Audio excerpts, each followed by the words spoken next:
Good afternoon, ladies and gentlemen. Minister of Commerce, Donville Innes. He is blowing away the myth that this is a busy time for people seeking re-election, because he's so confident of his victory that he's here with us, and we are very grateful for his presence. Let's give him a round of applause. Thank you, Donville. Charge d'affaires, officer in charge, acting ambassador, all Indira, from the Venezuelan embassy in Barbados. Good afternoon. Ambassador Francisco Peña of the Cuban embassy, and a friend of our department, a very dear friend. Students, media, friends of Anton, family of Anton, students, all colleagues, good afternoon. We had really built this as a very, very informal lecture, and we wanted, through our intent, to keep it that way, but our guests, because of the significance and the respect they have for Anton, our very important guests have forced upon us an air of formality which we are happy to live with. On meeting Anton last evening, I reminded him that I remember distinctly the last time he was here as a visiting lecturer in our department, he gave a lecture to the students on March 13th when we were marking the Grenada Revolution. Today is March 13th, and we did not organize a lecture because of the Grenada Revolution, but sometimes life is actually cyclical and not linear. In fact, it is always cyclical and perhaps never linear. And so, March 13th, 2018, we have a Caribbean scholar who is very much a Marxist by training, and to a certain extent, a large extent, a friend of the Cuban Revolution, and by extension, an associate of the Grenada Revolution, giving us a lecture today on dependent capitalism and the challenge to democracy in the Caribbean. It's a very topical discussion because it touches upon Caribbean political economy.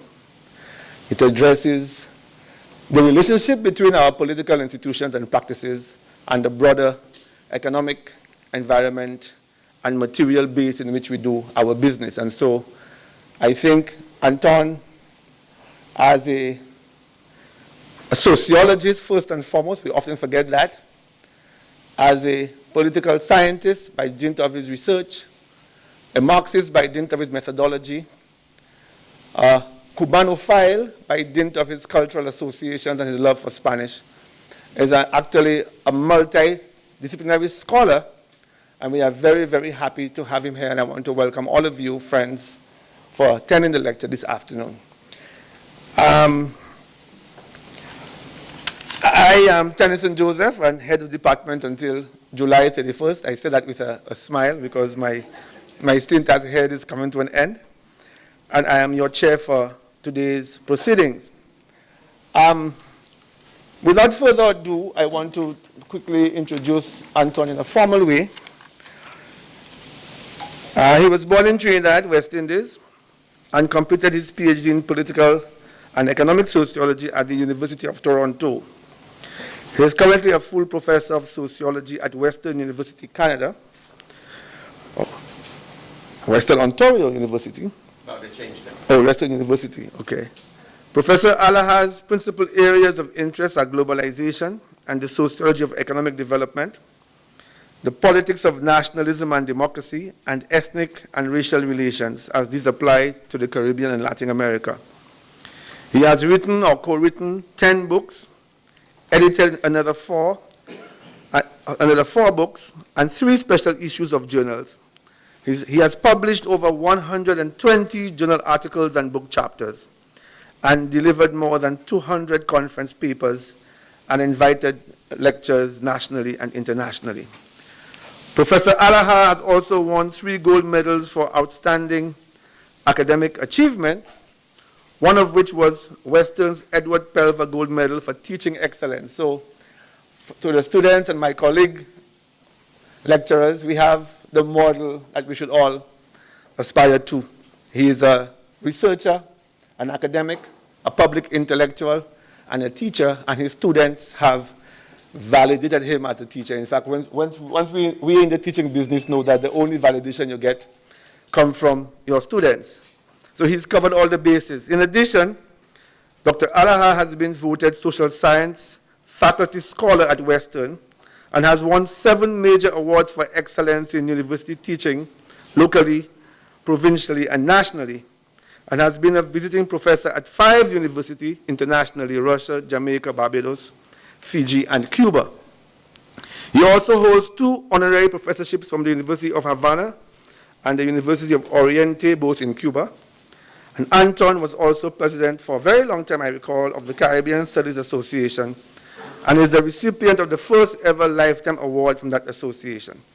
Finally, and I don't think it really means finally, it means as far as we can see today, in 2012, Dr. Allahar was named a distinguished Trinidadian in Canada by the Trinidad and Tobago High Commission in Canada. And in the same year, he was included in a special publication entitled Who's Who in the Trinidad and Tobago Diaspora. So we have a Caribbean man and a global personality, a scholar, an academic, a friend, a teacher, and a public intellectual. So I want to invite Anton to the podium to deliver his lecture, Dependent Capitalism and the Challenge to Democracy in the Caribbean. Thank you. Thank you very much, Tennyson.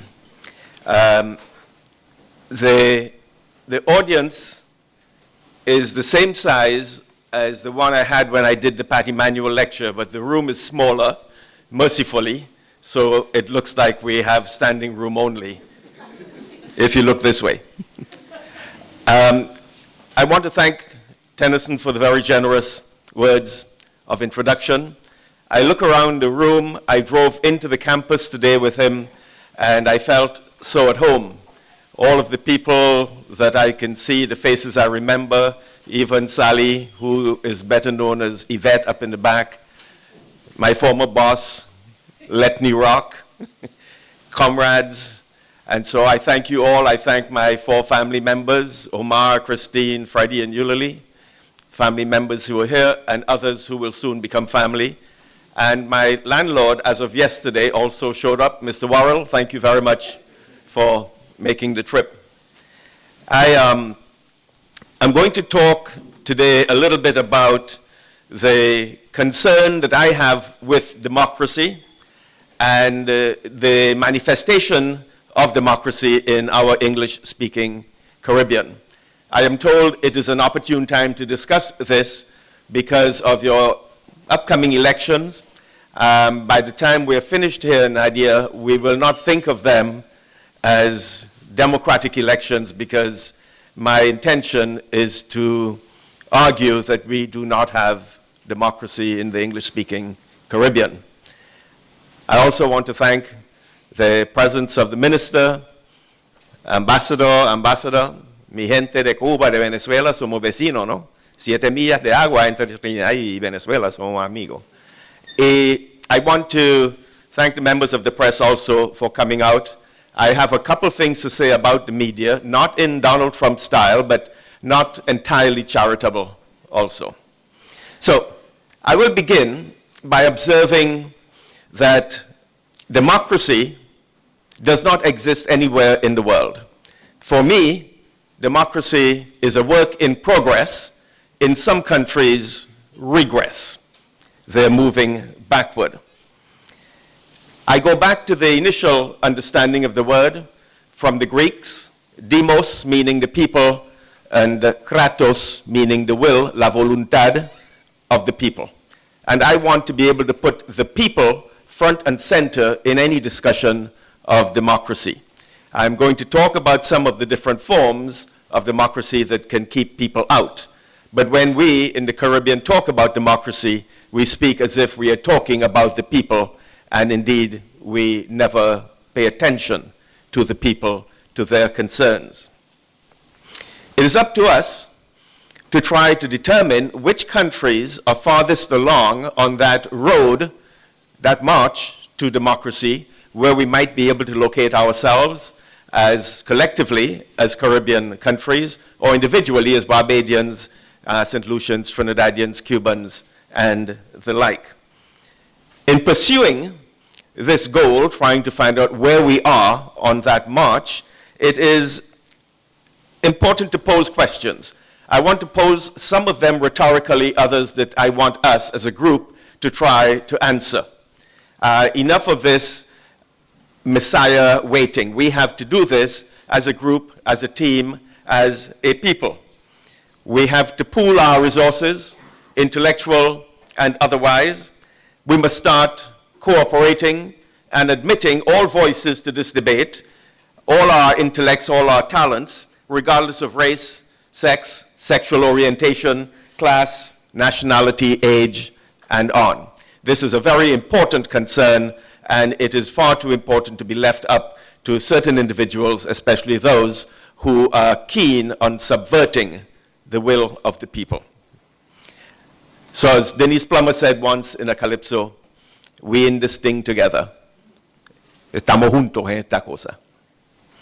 So, having said that, I was down on the beach at Bats Rock this morning and the paper flew into the water. So, my ideas are going to be somewhat wet, Freddie. Contrary to much public speculation and much public sentiment, in the English-speaking Caribbean, we have not had a tradition of democracy, a theme that, as I hinted, I'm going to attempt to trace in this presentation. Indeed, when speaking of democracy and Caribbean people's responses to it, there is a common assumption that we are unquestionably democratic, especially when compared to our Latin American neighbors, where armed revolutions and political dictatorships are commonly seen to mark their history. We are decidedly different from that. With the potential exception of Grenada, we have not had that kind of tradition. Caribbean peoples have a sense that we are different, we are more civil, more given to debating all sides of issues, we are accommodating of dissenting points of view, we are more open to a diversity of opinions. This is how we think about ourselves. And it's not the only area in which we lie to ourselves. Of course, no society or political system is perfect. But in the Caribbean, it is widely felt that in terms of adherence to a democratic ideal, we are unwavering. My contention, however, is that while it is true that in the English-speaking countries, we have had fewer changes of government by military coups or armed struggle, this does not necessarily make us democratic or more democratic than the others. What needs to be done is to draw a distinction between two takes, two elements, two facets of democracy. To talk about the economic definition of democracy and the political definition of democracy. For in the Caribbean, we are not clear on the meaning of the term. Like so many other terms, we run around spouting and we don't understand what they mean. We are not clear in the English-speaking Caribbean on what the term democracy means. And the truth is that in practice, we are not democratic.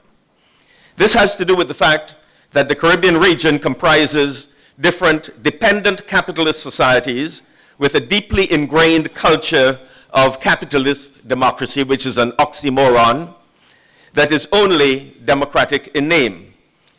Let me explain. Because Caribbean economies are dominated by foreign capital, there's not much room for local economic actors to act independently. Even those leaders who are more nationally and regionally minded are unable fully to explain or to plan, to plan the content of programs aimed at national or regional development. They are unable to do so because they are not able to act independently on these matters. As a consequence, Caribbean capitalists have traditionally played the role of junior partners of international capital and are not instrumental in setting their own economic and other goals.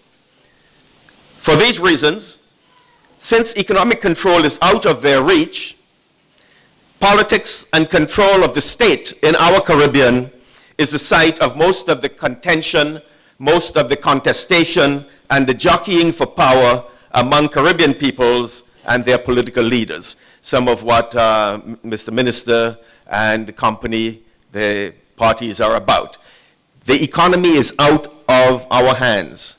So if you want to be something in this part of the world, you have to go politically, because the economic avenues to power and enrichment are shut off. It is through the state and political domination that chances for such activities of self-aggrandizement are made. These chances, to which I refer, include the possibility of graft and corruption, la corrupción, graft and corruption, that, and here my friends, the media and much public commentary suggest are so much part of the politics of our region. Add to this the enabling role of media, not individual members of the press here, but the institutionalized media, the enabling role that they play, the extent to which so often they have acted unprofessionally. They have lost that journalistic objectivity and distancing, and they talk about we and us and our and so on, as if it's just another session down at the Bush Bar. These media are also quite dedicated to political scandals, social gossip and old talk, and they seek to promote more of what is understood as local popular culture, music and dance and other things of that sort.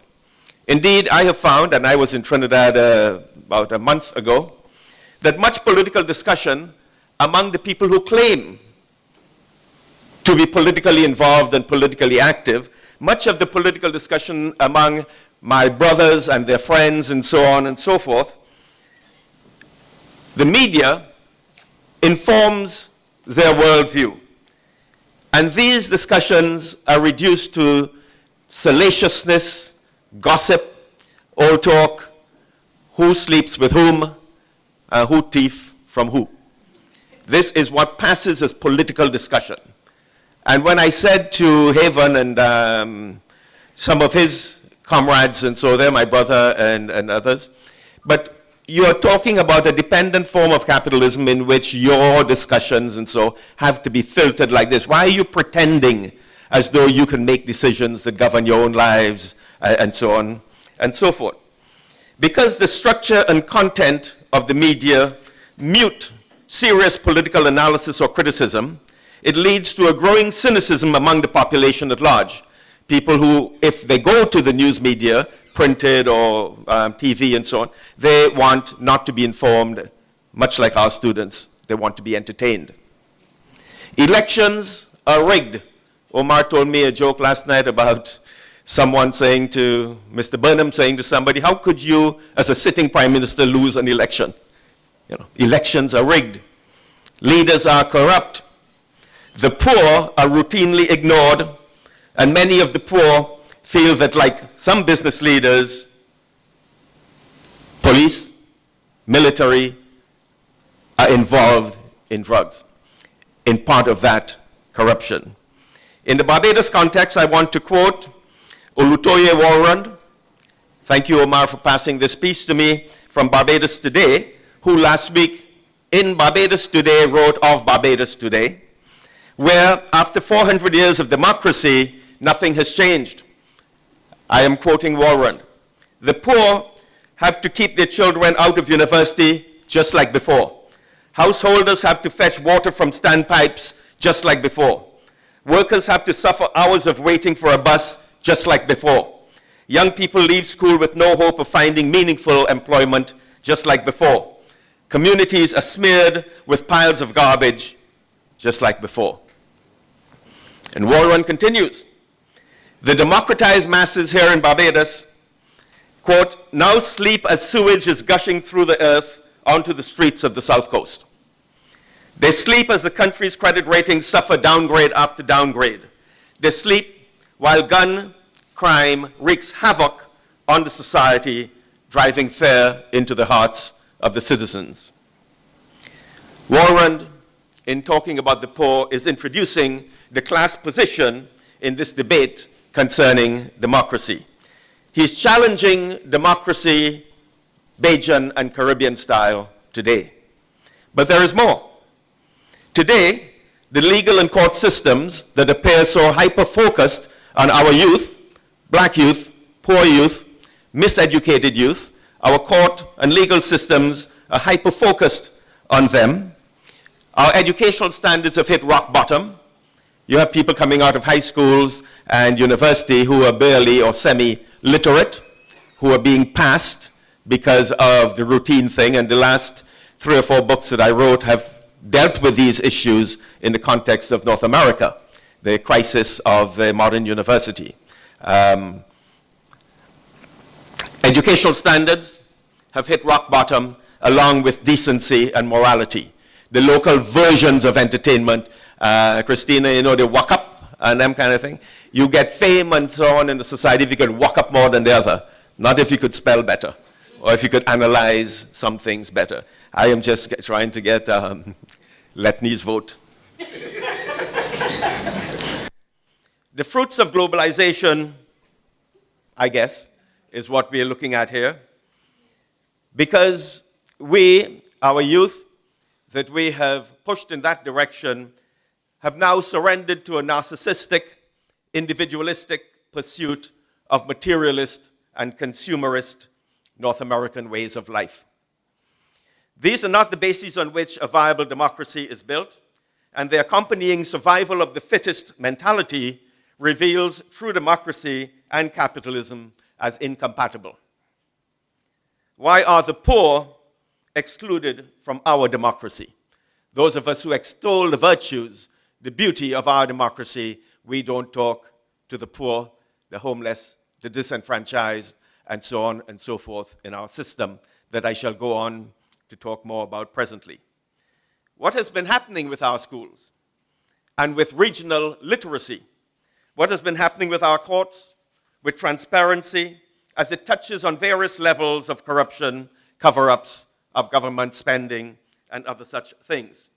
To this end, I argue that a democratic state or country is one that seeks to promote the well-being of either or the majority of its citizens. Are we doing that? Among other things, for me, well-being includes education, health, housing, employment, the rule of law, and protection from wanton violence. A democratic society will create the conditions under which human dignity and our life chances, especially for the weakest among us, are enhanced. I think of our societies as caravans, and a caravan can only move as fast as the slowest moving wagon. And those are the ones that we are cutting out and leaving, and the caravan is going ahead. A democratic society will make provision for the voices of the ordinary people to be heard, as in demos and kratos, and for them to be taken seriously into account. Freedom of speech means nothing without freedom to be heard, freedom to be counted. So we can stand at our podia and spout all of these liberal democratic niceties, freedom of speech, freedom of association, freedom of the press, freedom of religion, etc. No vale nada. In one sense, it amounts to nothing because they're just being empty slogans that we spout. Can our Caribbean countries pass this democratic test that I am beginning to outline? The survival of the fittest mentality of capitalist democracy does not take these things into account. Of course, there's likely to be disagreement, perhaps among colleagues in the room here, depending on the way in which one conceptualizes and defines well-being, human dignity, and life chances. Nevertheless, sticking with the idea of democracy as majority rule, democracy is properly understood to be about recognizing the integrity of the social whole and doing what is necessary to promote its vitality. Individualism is a bourgeois creation, and we today are far more concerned with looking out for numero uno than looking out for the community. Democracy is about balancing the communities and the individuals' interests, and where they conflict, to side with the majority, to side with the community, to accommodate as many of the popular voices as possible. Again, how do our Caribbean countries measure up on this dimension? Do the few wealthy and propertied enjoy greater democratic freedoms than the rest? We're all free, but some are freer than others. All the fuss that is made about freedom of speech, of the press, of movement, of religious worship, of association, etc., gives one to believe that the system is really about freedom. And we always are so happy to point to China and Russia and Cuba and say, well, they don't have freedom, we have freedom. When we unpack, when we analyze this vacuous notion of freedom, we discover, as I'm trying to do today, that what we have long extolled as freedom is really elusive. We can't quite grasp it. Democracy, for me, conjures up images of competing political parties, fair voting procedures, and all the liberal freedoms that are invoked by apologists for the system. I have said to Tennyson before, to Omar and Freddie, that we like to think this multiple party system is what defines our democracy. Well, in Barbados, we have a one-party system. In Trinidad, a one-party system. In the United States and Canada, a one-party system. It's a party of big business, the party of capital. And what we have are branches, DLP and PNC and PNM and all. Those are branches. They're all committed to the reign of capital, committed to the tyranny of capital. And you will have these little inflections here and there. So we're going to have an election sometime just now, Mr. Minister. And what branch of the capitalist party will emerge victorious? I told you, I'm not here to make friends. These freedoms that we talk so much about are ideological and they are illusory. Oh, one of the ways in which this idea that we have one party, people who say, what the hell are you talking about? Why are you going on and on? Just look at the curious phenomenon of crossing the floor. You know, I'm elected in this constituency by this party under this banner, and then they piss me off, and I cross the floor, literally cross the floor, and I can sit very comfortably with those people over there. Where I live in Canada, in the summertime, we have three branches of the Capitalist Party, the Liberals, the Conservatives, and the so-called Socialist Party. In the summertime, I'm out there cutting my grass and doing things, and I have a socialist sign on the front lawn, and the guy next door with the conservative sign, and the liberal, and we're all drinking beer together.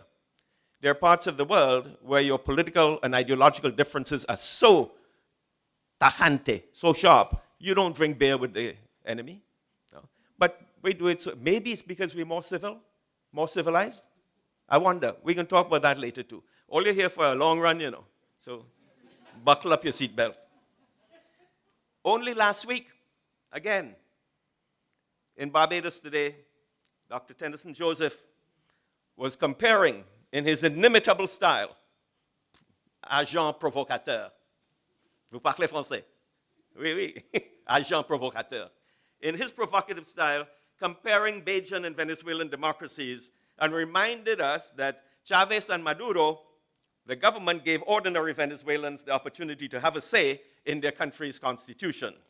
And then he asked Bajans rhetorically, when last did you have a National Constituent Assembly in Barbados to ask people to look at your constitution, to review it and make changes, to make it more powerful?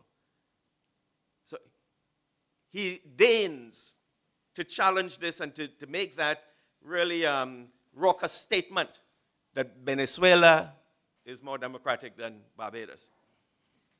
Then he adds, because that's why I love him, you know. You're bleeding and he rubs salt in the wound. He asks, you had free education in Barbados. Wasn't that a beautiful social revolution that Errol Barrow gave you? I ask you, where's your free education today? This serious stuff. It's not about laughing. Where's that free education today? Where has it gotten us? As noted, in the Caribbean, there's a liberal or capitalist democracy which looks past the growing challenges of poverty in our society, homelessness, illiteracy, drug addiction, and violence, and seeks to promote the ideological notion of equality of opportunity to replace the antiquated notion of equality of condition. In the United States Constitution, they say, we hold these truths to be self-evident that all men are created equal. They have discovered that we are not all created equal. So they changed this equality of condition into equality of opportunity. Okay, we're not born all equal, but I'll give everybody equal opportunity. And at the same time, all men are created equal. When was this enunciated? 1775, 76. When were slaves set free in that country? 1865. So for 90 years after saying all men are created equal, they had slaves. And the only way you can get out of this is if the slaves were not men, were not humans, were not people in that context.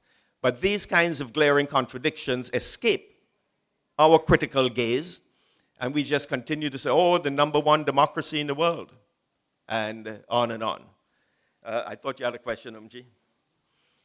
In this sense, we, walking around the streets of Bridgetown and on the campus and so, we take equality as a given, and we think that our equality, and again we are quick to invoke the Cubans,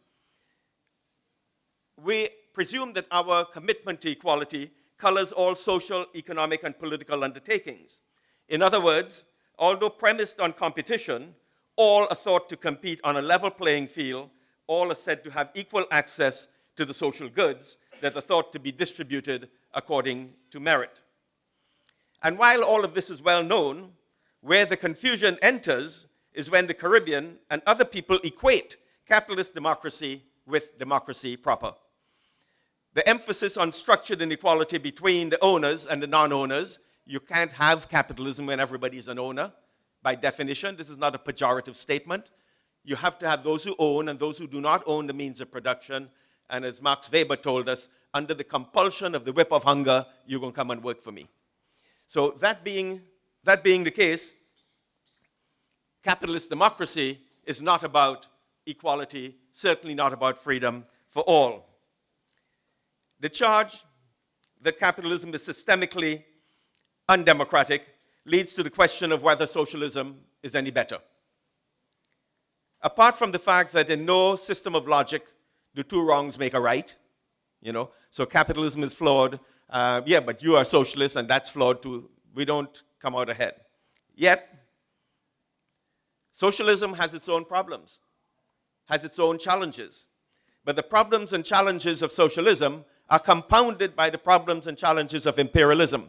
Those who want to invade, those who want to subvert, those who want to overthrow and topple the socialist experiments. And of course, I'm thinking about our Cuban neighbors. No dependent capitalist country in the Caribbean has had to deal with what Cuba has had to deal with for the past 60 years. To be sure, Cuba is not perfect, but what country is? I don't believe in gods, sorry, Letney, but the gods are perfect. We are humans, and we should get on with life in all our glorious imperfections. Okay? None of these is perfect. The more appropriate question then is how does the mass of the Cuban people stack up against the rest of the Caribbean people along lines, the very lines I was talking about, of well-being, education, health, welfare, drug addiction, guns, neighborhood violence, and on and on. These undemocratic socialist Cubans, how do they stack up against us? Without a doubt, like leaders everywhere, the Cuban leaders have made mistakes, but the Cubans are not threatening to invade and destabilize Barbados. Instead, like the Venezuelans that Dr. Joseph talked about, they're offering help of all kinds to those in need. I remember the Cubans offering to help the Americans after Hurricane Katrina and others. The Americans obviously could not accept it because of all of the stuff they had said before. How much more time I have? Because I have plenty to say. Go ahead, all right. Talk your talk and walk your walk. When the notions of capitalism and equality are conflated, are put together in the public's consciousness, those individuals who are not successful with all the freedom and the equality and stuff, those who are not successful are deemed merely to be lazy. Why do I have so much and you have so little in a free, fair, abundant society? But you're lazy. And we have another little something we use to explain it away. You're unlucky. Man, I work hard, but nature dealt me a rotten hand. The fates didn't smile on me. That's the luck of the draw. And so, and once you start using these explanations or excuses for not having the material comfort that I have, once you start doing that, then I can walk with my back to you and not fear you. Because none of us controls luck. None of us controls fortune. None of us controls the fates, and so on. But you say, you have to work hard, and you must have a little bit of luck. And in this hard work thing, there's also, I work so hard, and I have nothing to show for it. But that's okay. It's just God testing me to see if I'm worthy of grace and salvation. So we have all of these ways of calming and taking these palliatives to make us feel not too badly about ourselves. Because if we did, then we're going to be lining up with Comrade Joseph here and calling for revolution and guns and ramparts and whatnot. Invoking the ideology of individualism, the contradiction is masked and escapes public notice, thus leaving intact the prevailing structures that guarantee continued inequality in the system. Thus, comparing capitalist Cuba with socialist Cuba, it is indisputable that the well-being and the life chances of the ordinary citizens of Cuba today are far greater than they were under the dependent capitalist regimes of Batista, Machado, and these other American-installed dictators. It is very clear. This is not ideological. It's not about alternative facts and fake news. You can just go and look at the indices, hospital beds per capita, caloric intake, doctor-patient ratios, and so on and so on. You can look at it. And these data come from the World Health Organization, which is not a socialist body. And let us not forget that the regimes of Batista and Machado and some of these others covered the period when Cuba was America's whorehouse, Casa de Putas. And when the dictators in Cuba were American-installed, American-sponsored, they were installed and sponsored by the biggest champions of democracy that we know. We need to look and think more scathingly and critically about this. Similarly, we may choose to compare Cuba not with the US and Canada, where it holds its own, but fair is fair, and let's compare them with Barbados, with St. Lucia, with Nicaragua, with Honduras, and these other countries. And along these very same dimensions of human well-being, who stacks up better on these matters?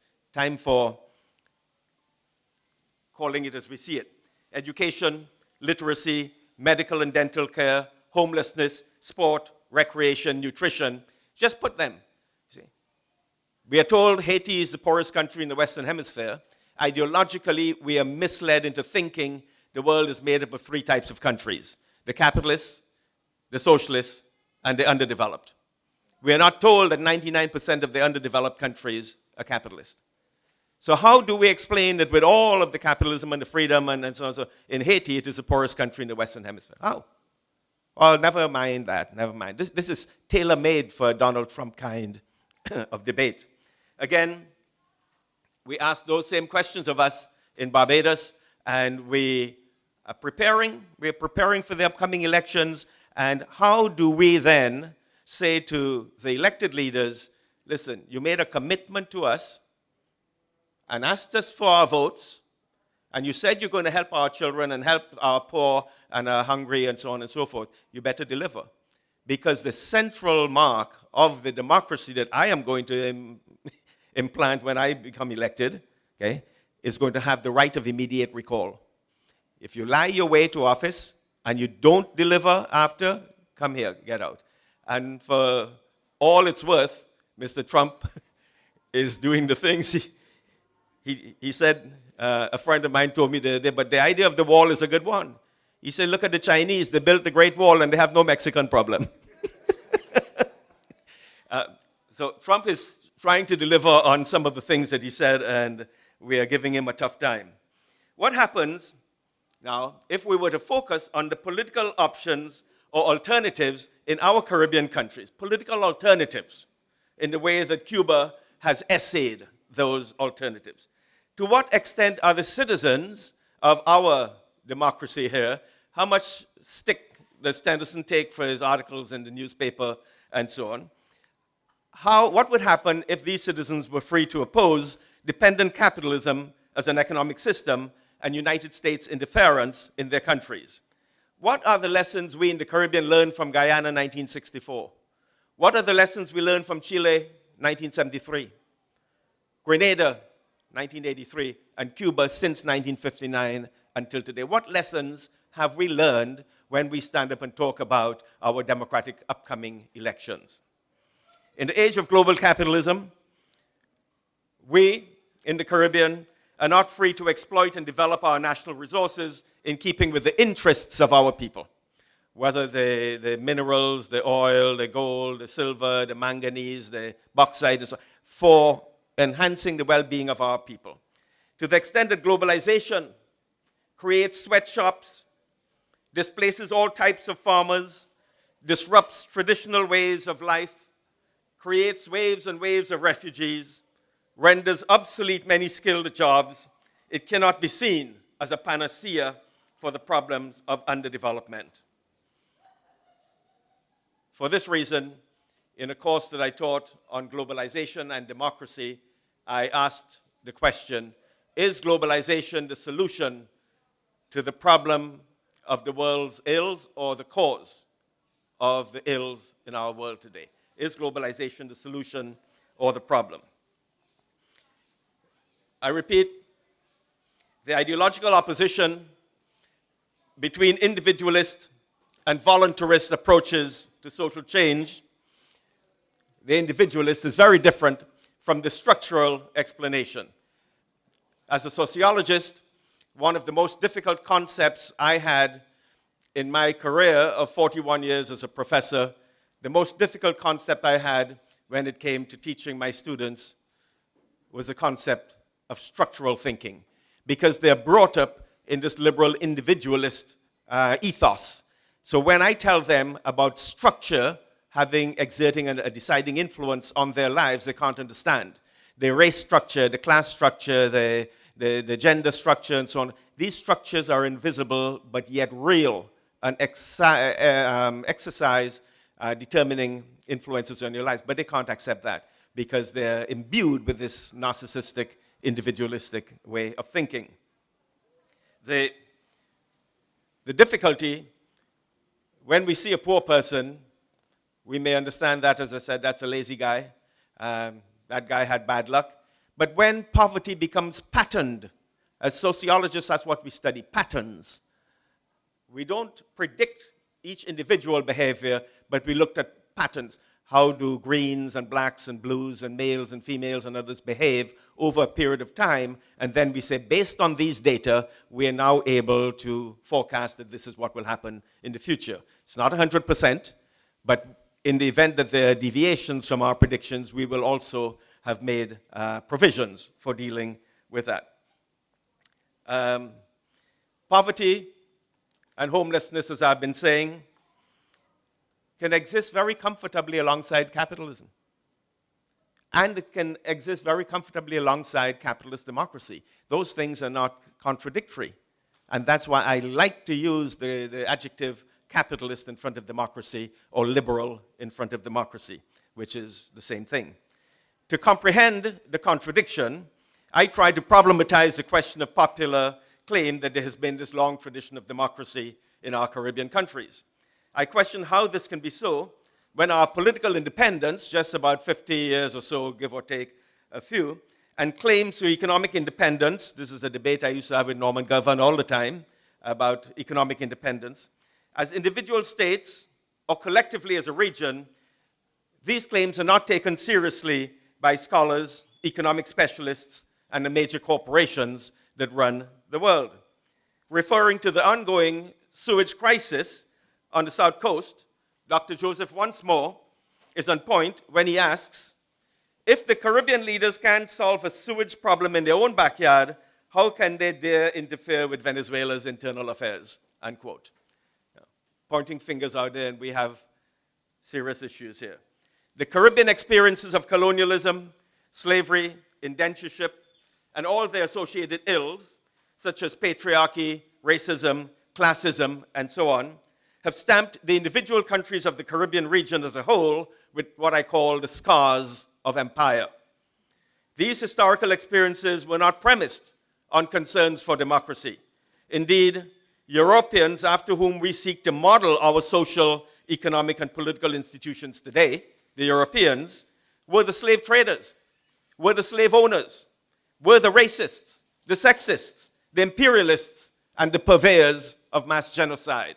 And they're the ones whom we seek to emulate today. And we in Barbados claim that we have the oldest parliament and so on and so forth, as if that's something to be proud of.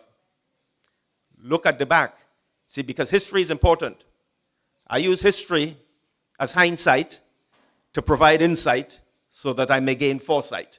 If we don't look at history, we are going to be lost. The idea that if you don't know your history, you'll be condemned to relive it. Historical materialism 101, basic. In the global age, one certainly cannot take this claim to being democratic very seriously. It's kind of like a collective self-deception that we engage in, and we continue talking about it. For the resources of any given country are still not utilized to promote or enhance the economic well-being of the people. Remember, the demos. Are the people not what democracy is all about? And why is it we keep sidelining and marginalizing the people in all of these grand designs and schemes that we come up with? I'm going to step on the gas a little bit. This brings me back to a central theoretical concern that I wrote in an essay a while ago titled The Other Side of Democracy. Actually, it was published in Santiago de Cuba, La Otra Cara de la Democracia. The other side, suggesting that there's an ugly underbelly to the beast. There's much more than meets the eye.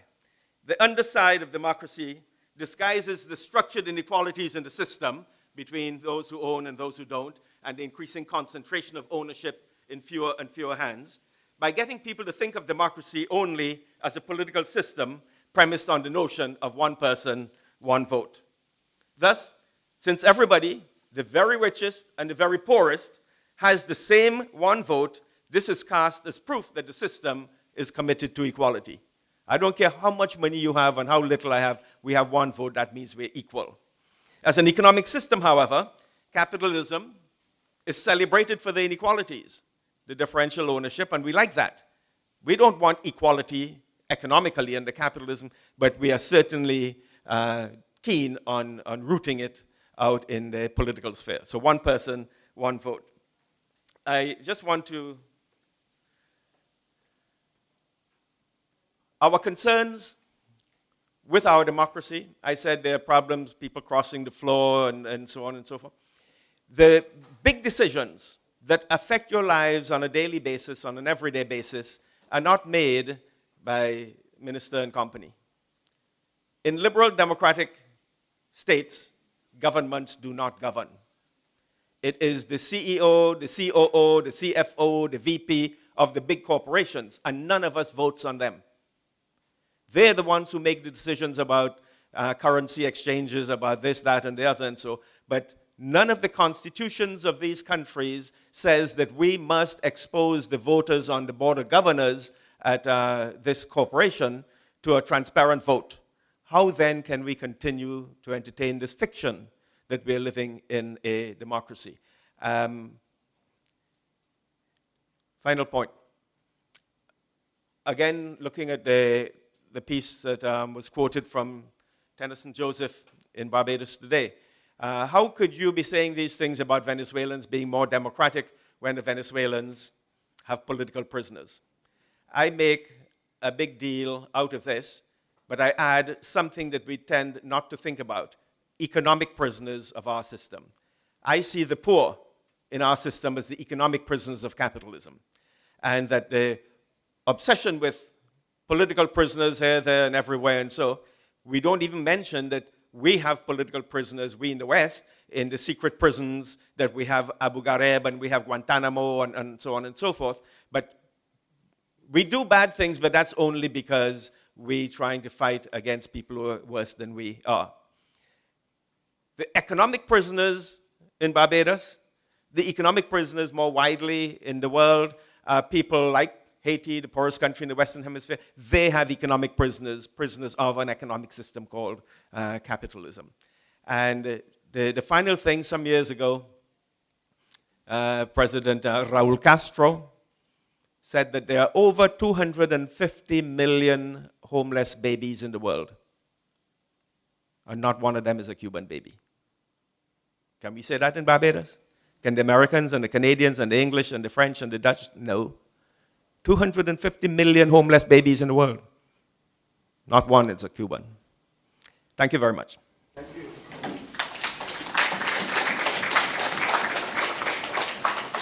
Thank you, Allahar.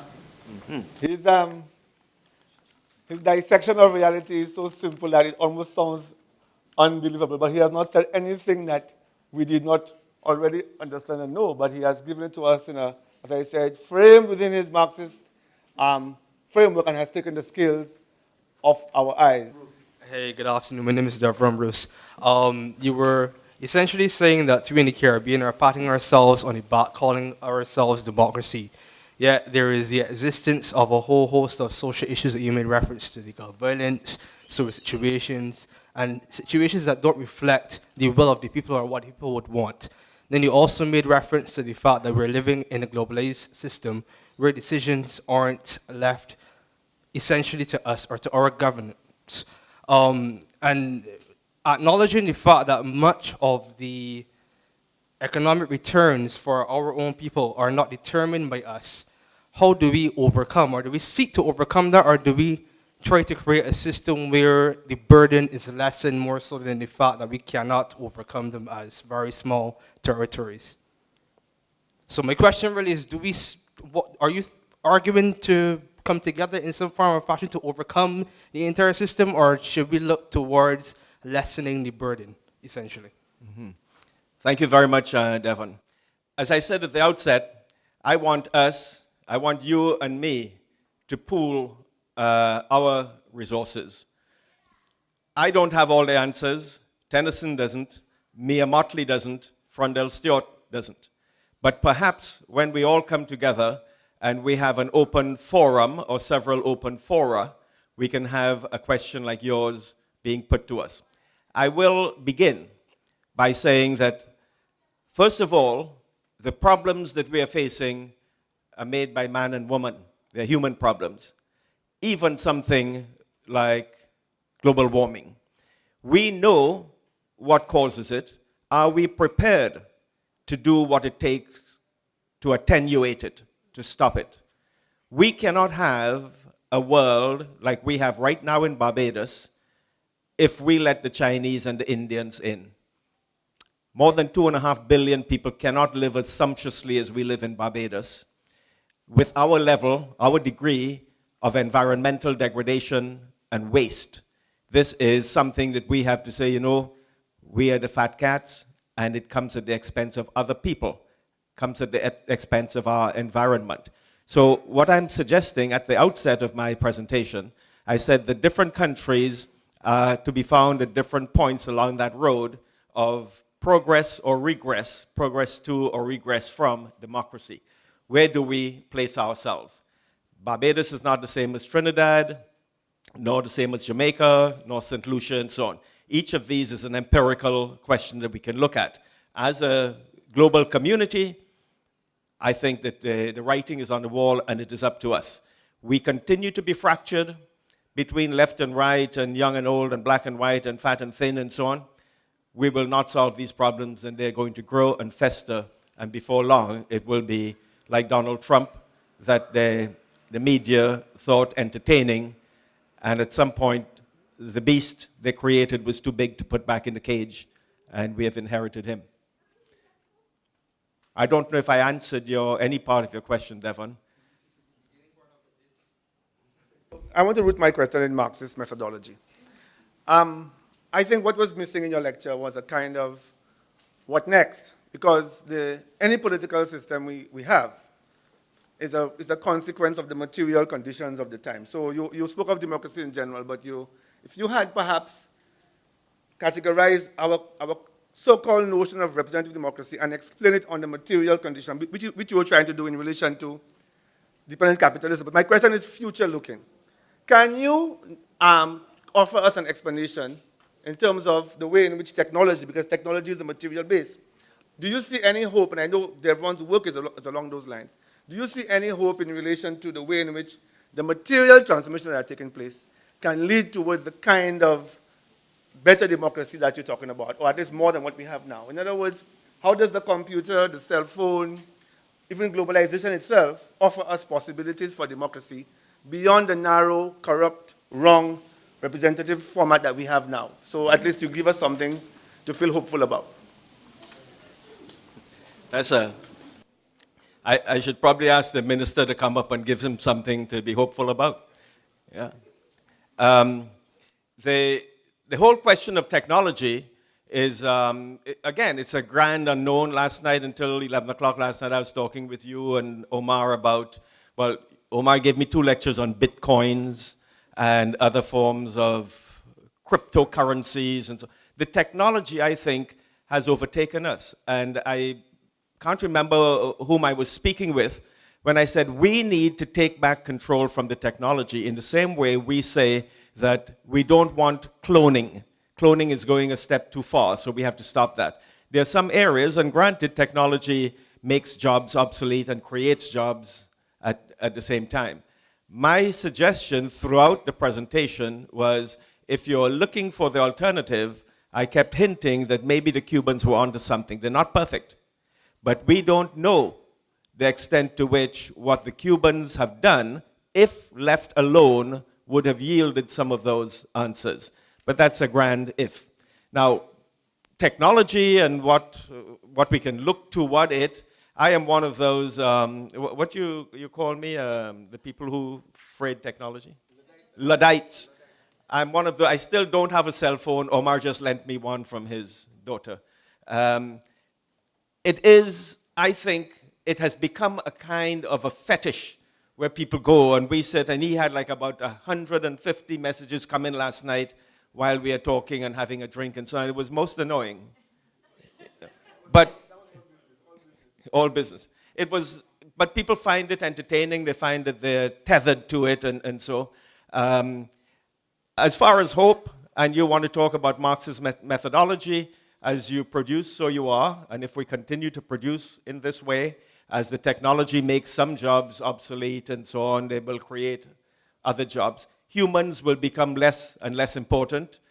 We now have the whole robotization of things, and they're making, Freddie, you'll be happy to know, lifelike, human-like dolls.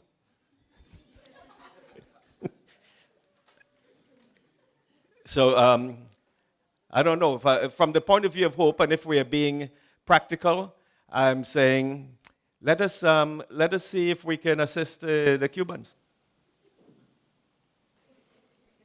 Thank you very much. And just one comment. The same democracy that you're so vehemently opposed to is perhaps well reflected here today, that we allow individuals like yourself and Tennyson to come and give your views unfettered. As a matter of fact, I'm such a big believer in democracy and what we have in the region that I welcome the views, and I even look forward every week to reading Tennyson. I'm uplifted by the fact that the others who in our democracy are allowed to allow the young minds to be guided by others besides Tennyson, Joseph, and yourself. And to me, that's the beauty of democracy. You posited some of your views that a lot more in this region is dictated to in the corporate rooms than in the political spectrum or the offices of government. I've been a cabinet minister for 10 years. That's not the reason why I'm here. I'm here because Omar insisted I come. And I saw that the topic looked interesting. And I'm not here because I'm confident I'll win my seat. I have to fight like hell. But the reality about it is my years as a cabinet minister gives me a totally different perspective than you will have, let's say, someone coming from your side. As a matter of fact, the boardroom is not so much reflected in the cabinet room. I dare say, from practical experience, the decisions we make at my level are really guided a lot by what is taking place out there in the trenches. What is taking place as you listen to all other sides of the story, not according to who has the most money. I think that is a myth that is put forward by a lot of those who sit on the outside in a comfort zone, have never had the experience of being in administration. And I think, quite frankly, that people like myself or those who've had that experience need to speak up more and give a different perspective on what is taking place and how it's being done and the way forward. Let us assume, therefore, that democracy is all this challenge and difficult for the region, and we need to remove the influence of the corporate world from it and go towards socialism. How do you propose we do that within the Caribbean context? Simply put, if you are assuming that the democracy we have is wrong and not in the best interest of the masses, and you want to go towards a socialist-type regime in economies, because your argument is more economic issues than political issues today, how do we transition from that, what we have now, to what you're proposing we should have? In a very peaceful way, I should say. Oh, to make the change peacefully. That's what you said, Mr. Minister? My Yeah. definition of peace is not penicillin. Thank you for your comments and the question. As I said at the outset, we can brainstorm this together. It's not that you have all the questions, I have all the answers, or vice versa. But let me take a stab at it. You say you're in the trenches, or you're in the cabinet, and you are reflecting what's going on in the trenches. The mere fact that you're sitting in the cabinet does not mean that you have a better handle or view of what's going on in the trenches than others. The democracy that we have is bounded. It's kind of like the questions are prefigured. Did we go too far in Iraq or not far enough? That's not two sides of a question. That's one question. Too far or not far enough. The question, the debate would have been, ought we to have been there or ought we not to have been there? When we talk about the democracies that we have here, flawed as they are, we are asking a question, how can we improve them? The acid test for me is that the leaders like you, the people who have the heart, the courage, the wisdom, the temerity to do it, we need to let you know we're listening to you, we're taking you seriously, and when we vote for you and you don't deliver, we want to know why. Are your hands tied? Or were you just saying whatever you wanted to say to get the vote and so on? That is it. That transparency becomes very crucial. I'm not talking about you personally. I'm just talking about the politicians in the currently constituted system. You don't have to say, let's do it with blood and violence and so, although there has been, as I said, a great deal of blood and gore and violence in the making of this world. Indeed, the people who call themselves the principal architects of democracy in the world today are the very ones whose hands or whose predecessors' hands were covered in it. And the old adage that if you love sausage and democracy, you should not be present at the making of either. There's a lot of blood and gore that is involved there.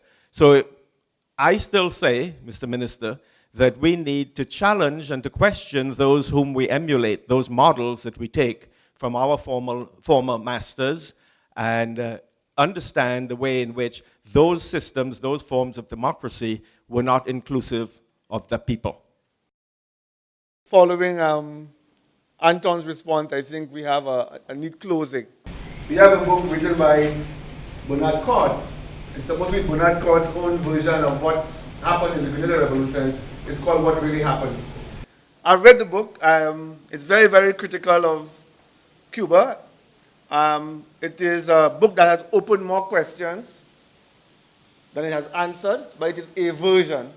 And I think just for history's sake, somebody like you would enjoy reading it, because we had not heard Bernard Cord's version of events as yet.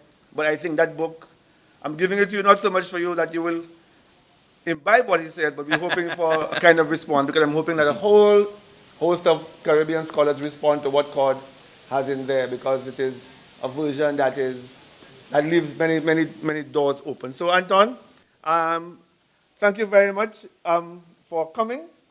And we have Anton to do a a workshop with us on Thursday for my colleagues on getting published. So we want to use him as much as we can while he's here. And Anton is retiring, we think, in June. And he's a permanent friend of UWI, a permanent friend of Cave Hill. He's a member of this department.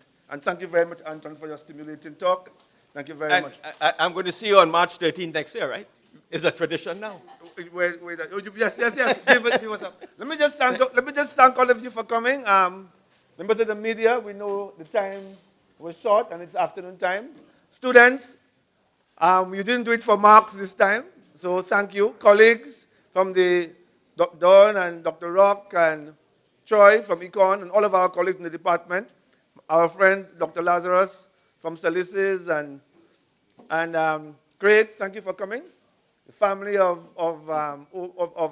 Anton, he's teaching me every day what loyalty and family really is. He has a core of support, and I always admire that. And thank you, Donville. I was going to call you MP, but the House has been dissolved. But Minister, thank you. And our ambassadors, thank you. So, thank you very much. And let's give Anton a final round of applause.